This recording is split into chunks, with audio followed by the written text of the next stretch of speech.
All right. Good evening, professors and friends.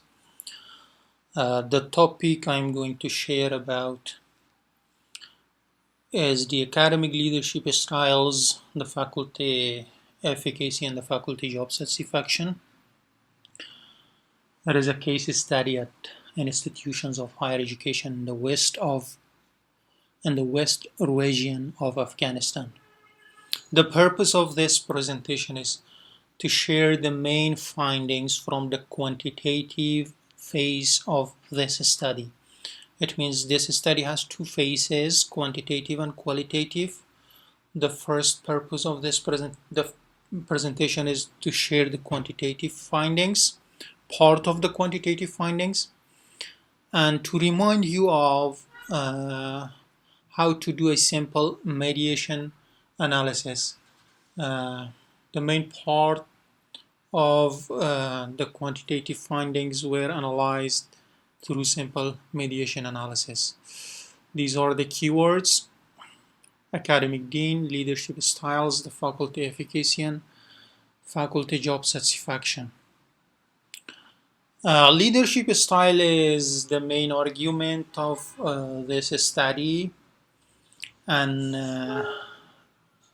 in this study, leadership styles will be based on a model which is called the full range leadership model, namely includes transformational, transactional, and passive avoidant leadership styles. It was developed by Boss and Avolio, and it has been the most widely used leadership model in the literature, in the leadership literature during the last 20 years. The next issue is the faculty efficacy, or the next variable. The model in this regard that I'm going to use in this regard is Ladino's 1988 model, including teaching efficacy, research efficacy, and classroom management efficacy of the faculty members. The next variable as a mediator variable, or as a mediating variable, is the job satisfaction of the faculty members. So I'm not going to focus on the literature, just the important. I will have a look on the main parts and then focus on the research analysis and findings. The research questions, as you see, there are 4 research questions. The first research question is what is the faculty perception of the application of the full range leadership model applied by academic leaders, and what is the most dominant leadership style. Number 2, what is the faculty perception of their own efficacy or self-efficacy regarding teaching, research, and management. That is based on that Ladino's model of faculty efficacy. Number 3 looks for the correlation among these models. The question is, how is the full range leadership model related to the faculty's job satisfaction and faculty self-efficacy? Of course, I'm looking for the overall efficacy. Question number 4, how and why does the faculty job satisfaction mediate the relationship between the application of the full range leadership model and the faculty overall self-efficacy? So the question why here will be answered by the qualitative findings. The problem in this study actually has 3 aspects. As you see, this is the contextual aspect, the professional aspect, and lastly the theoretical aspect. As for the contextual aspect, many studies show that socio-cultural and political factors affect leaders and leadership positions. And in Afghanistan, actually, leadership positions have been affected by mainly 2 things: the teaching records and political relations. but not the leadership potentials. So leadership potentials are not considered, they are ignored. This is the problem. And the other aspect of this problem is that when leadership positions are recruited based on teaching records, uh, the young teachers or the young faculty members uh, cannot get the opportunity to be recruited in leadership positions. On the other hand, these positions or leadership positions, whether in academic institutions or other institutions, are mainly political, and the political relations are the main factors of getting to leadership positions. So on the other hand, there is no academic research evidence to show how these leaders are leading. Uh, Research also shows that leadership problems get larger or when it becomes or when it comes to mid-level leadership positions. In this study, I'm focusing on a type of mid-level leadership position, academic leadership of deans of the college. So why the problems get larger, as the studies show that the rules of these mid-level leaders are constantly changing, and other studies show that their rules or the academic mid-level rules are unsung. It means they are rarely recognized, and some other studies show that the rules of mid-level leaders are very complex, and because they are responsive to top and low-level leadership. So the theoretical problem, on the other hand, focusing on faculty teaching efficacy, show that this construct has received less attention. The reason is lack of specific measure in this regard. Actually, when you look at the literature, the same measures or the same questionnaires have been used to investigate the teaching efficacy in both a school context as well as the university context. So there has not been any specific measure to measure the teaching efficacy in university context. This is the reason that the research shows that why this construct has received less attention. On the other hand, Bandura says that faculty teaching efficacy is a context-specific construct. It means every context requires its own measure to be investigated. And moreover, these three constructs that I'm going to investigate, the full range leadership model, faculty efficacy, and faculty job satisfaction, actually have not been investigated together yet. So I'm going to, or I have tried to integrate them together in this study. And this is the conceptual framework, which comes from two main theories. The full range leadership theory, one of the very famous theories on leadership, and Bandura's theory of self-efficacy. As you see here, this model and this model as the independent and dependent variable, and faculty job satisfaction is as a mediating variable. I have used the mixed method to collect the data, the quantitative and the qualitative. So in the quantitative phase, I have used MLQ. This is also the most famous leadership questionnaire, which is called multi-factor leadership questionnaire, and leadership literature, together with faculty efficacy questionnaire, which has been developed very recently, and MSQ, which is a questionnaire on faculty job satisfaction, on satisfaction, job satisfaction.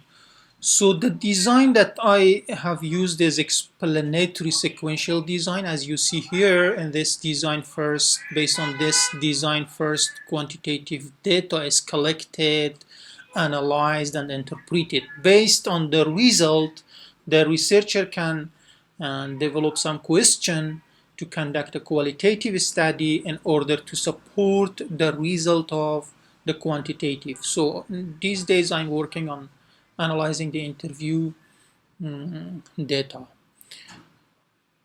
These three instruments have been translated in Persian language through back translation method.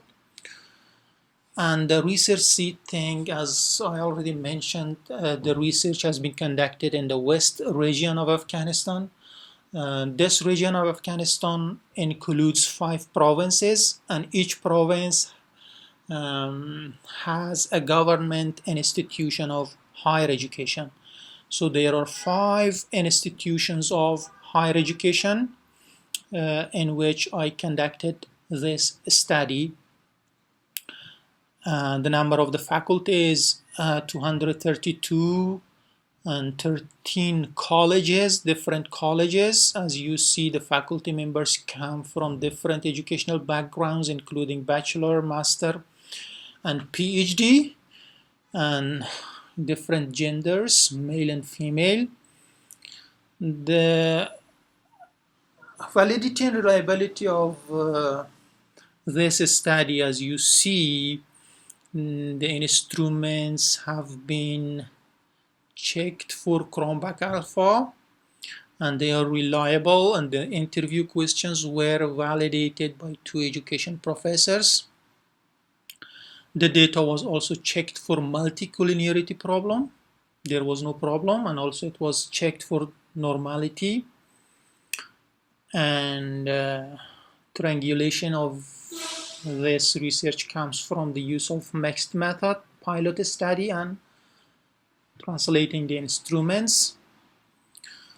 Let me show you the way I analyzed the quantitative data. I have used descriptive as well as inferential statistics.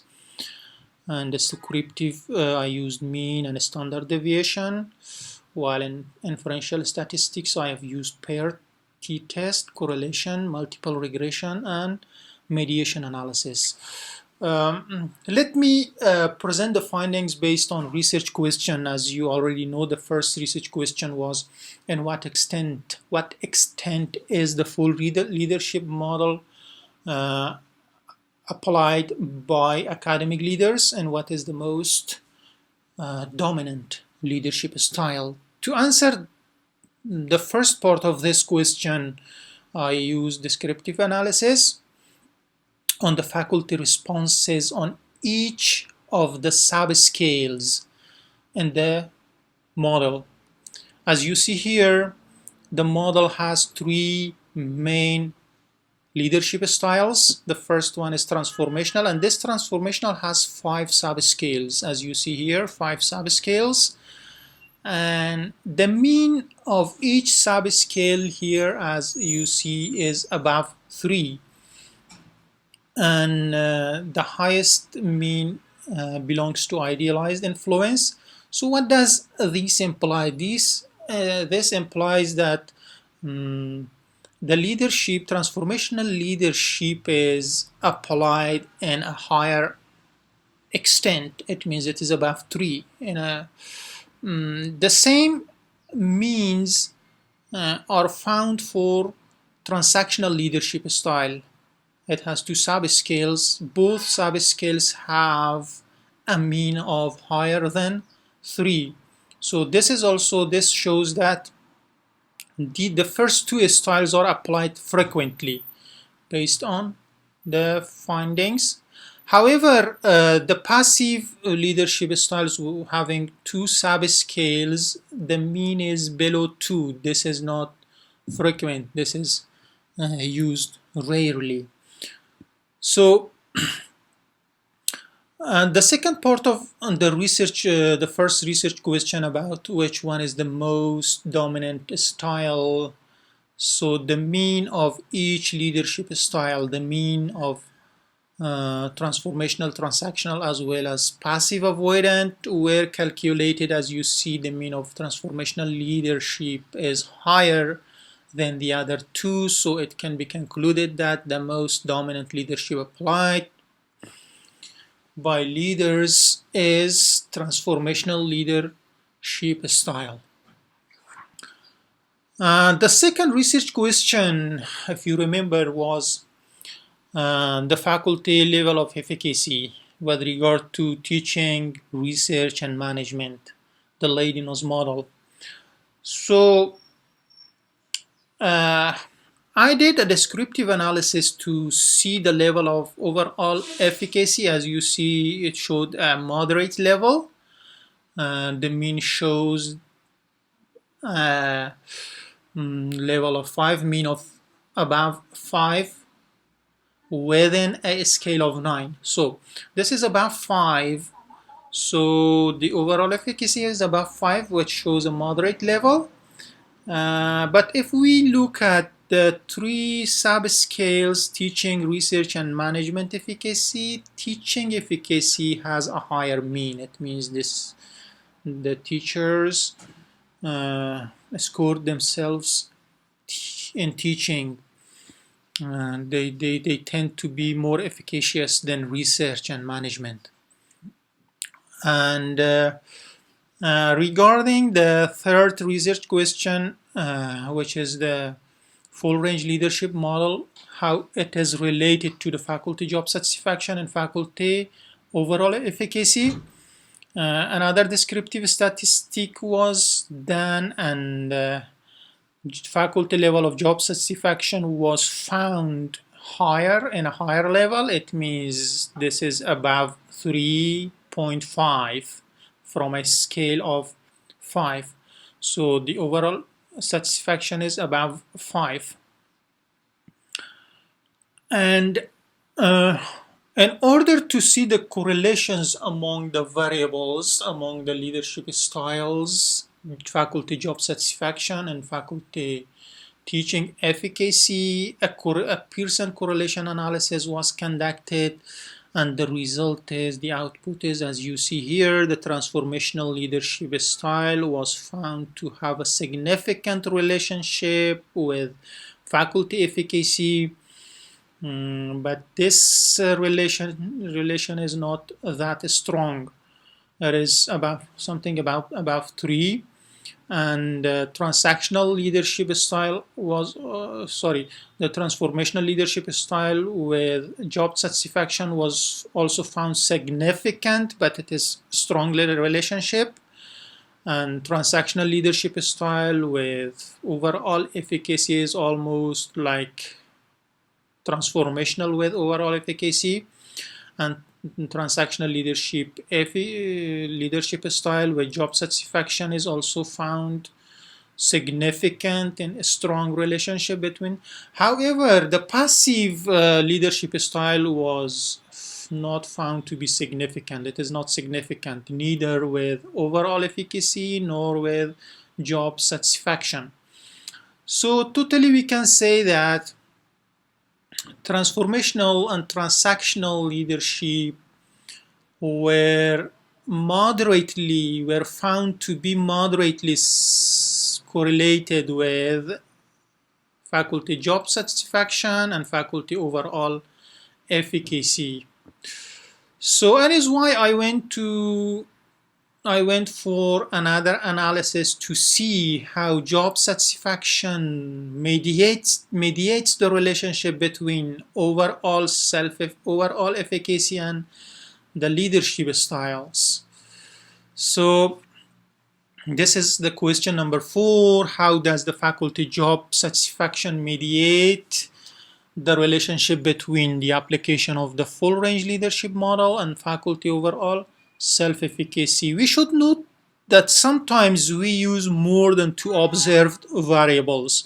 Observed variables are the independent variables, dependent variables, mediating variables, and moderating variables. Other variables are called the latent variables. So sometimes beside dependent and independent variables, we use a third variable. This third variable can be a mediating variable or mediator, or sometimes called intervening variable, or another variable by the name of moderating variable. Mediating variable explains the relationship between independent and dependent, while moderating variables explain the strength of these relationships. So in this study, what is the mediating variable? The mediating variable is the job satisfaction. I'm going to see how it mediates the relationship between the leadership model and the faculty efficacy model. And before you do a mediation analysis, your variables must meet three conditions. So what are these three conditions? The first condition is that your independent variable must affect your mediating variable. Your independent variable also must affect your dependent variable, and your mediating variable must affect your dependent variables. These are the three conditions that should be met before you conduct a mediation analysis.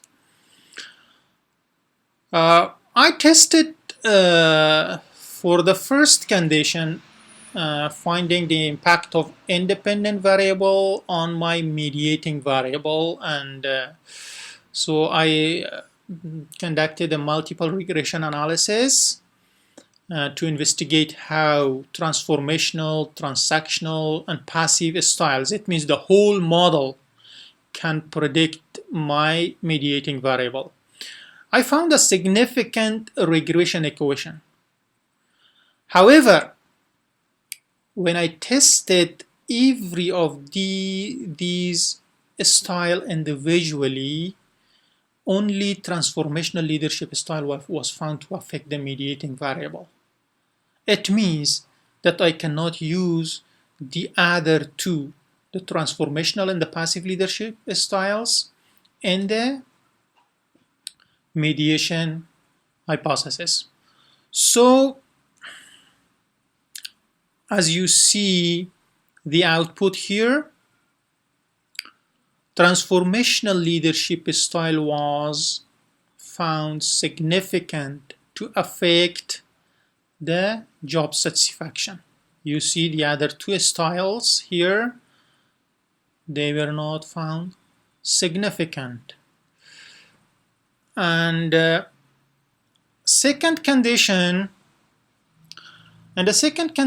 to find the impact of independent variable on dependent variable, it means the impact of this model, leadership model, on the faculty efficacy, I found that two styles of the model, transformational and passive, were significant, while the transactional leadership was not found significant. Testing for the third condition, it means the impact of moderating variable on dependent variable, I found that job satisfaction affect the faculty efficacy significantly. As you see here, the R squared is 2 above 2, and the result is significant. So, what did I find? I found that there is only one independent variables from the model, from the leadership model, the transformational leadership model, that can meet the three conditions and support the mediation hypothesis. So now I can go for the next step only with one leadership style, the transformational leadership style. To do the mediation analysis, I used this process macro. This is a small software you can download from the net and add it on your SPSS as an extension. So I also, if you do mediation analysis, I suggest you to use it. This is a good software to do mediation analysis. I can help you if you need. I used a simple mediation model because I had only one mediator. One mediator means only job satisfaction. And Hayes says that this is a principle in mediation analysis. There will be a perfect mediation if the independent variable does not affect the dependent variable when the mediating variable is controlled. So now let's see how I did. I controlled the mediating variable using that process macro and found that transformational leadership style is coefficient is low and not significant. So what does it mean? It means it means it meets this rule. It means there will be a perfect mediation because when I control the mediating variable, so there I found that there will be a perfect mediation. It means the job satisfaction can mediate the relationship between the leadership style and the faculty efficacy perfectly. Okay, let me share the final results on total, direct, and indirect effect. The indirect effect means the mediating effect. So as you see here, the total effect is above 0.6. It means more than 66% of the variation in the dependent variable is determined by independent variable and the mediating variable, because it is the total effect. It shows the total effect. The total effect means the effect of both independent and mediating variable on the dependent variable. What about the direct effect? It means the effect of transformational leadership style on the faculty efficacy. This is not high, only 23, and this is not significant. So what about the indirect effect? It means the effect of transformational leadership through job satisfaction as a mediating variable on the dependent variable, on the teaching efficacy. So this is above 43%. It shows this is 0.043 plus. So more than 43% of the variation in the dependent variable, it means in the faculty efficacy, is determined by the indirect effect of transformational leadership through the mediating variable or through the job satisfaction of the faculty member. So this is significant.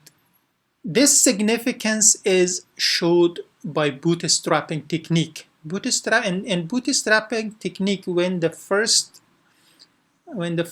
number of this value is not 0, it is above 0, 1, 2, 3, or etc. So it means it is significant. So there was a significant effect.